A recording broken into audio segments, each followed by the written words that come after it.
Salam dostlar, bu günləri biz Vibe Coding ilə HR sistemi necə qurmuşam, onun haqqında danışacağam və hələlik promptları necə yazdığımı göstərməyəcəm. Bu sadəcə olaraq demodur.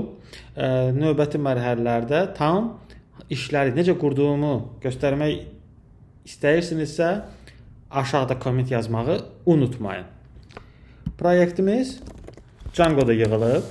Python. Məqsəd İnsan Resursları Departamentinin işini asanlaşdırmaqdır. Burada biz, daha doğrusu mən, iki dildə etmişəm.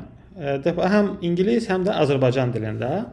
Bu nəyə görə beləçinədir? Əgər yerli bazar üçün nəzərdə tuturuqsa proyekti, biz bunu Azərbaycan dilində edəcəyik, xaricilər üçün isə İngilis dilində. Daxil olanda isə 3 növ akses vermək olar. Yəni admindən başqa HR, şöbə müdürü və işçilər. Hər bir profilin özünün öz privilegiyaları var. Harda ki, o artıq məsəl üçün deyək də, HR işçilərin gəlib getmə vaxtını görə bilər. Onların performansının şöbə müdürü tərəfindən nə qədər qiymətləndirildiyini bilə bilər. Nə vaxt gedə bilər. Gördüyünüz kimi drag and drop funksiyaları da müəyyən panellərdə var. Bunlar hamısı hələlik demo versiyadadır. Real proyekti üçün isə çox az bir müddət qalıb. Gördüyünüz bu platforma bir həftəyə yığılıb. Yəni bir həftə dediyim, səhər saat 9-dan axşam saat 6-ya qədər heç bir kod yazılmayıb. Bir həftə dediyim, günə 1-2 saat yarım maksimum boş vaxtlarımda etdiyim bir işdir. Məqsəd Vibe Coding-i daha dərindən, daha geniş öyrənməkdir.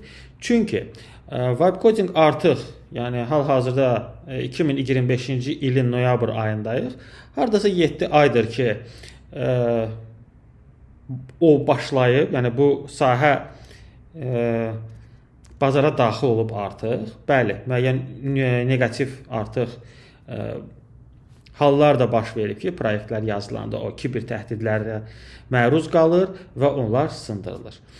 Burada mən belə bir şey deyə bilərəm ki, məsələn, WordPress dünyada istifadə olunan veb saytların 40% hardasa WordPress-də yığılır. Və hər dəfə developerlar, yəni proqramistlərdən, ondan WordPress-dən danışanda həmişə eyni cümləni deyirdi ki, WordPress daha kiber təhdidlərə həssasdır və tez qırılır, daha çox problemlər yaranır. İndi Vibe Coding haqqında deyirlər. Sadəcə olaraq həmin o proqramistlər çox qəşəng bilir ki, dünyanın 40%-i istədilər, istəmədilər WordPress-dədir.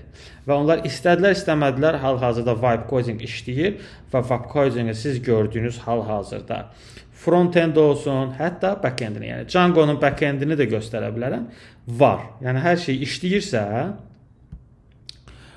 bu o deməkdir ki, artıq siz süni intellekti istifadə etdinizsə, siz 2026-da müəyyən işlərdə çox gözəl nəticələr göstərə biləcəksiniz.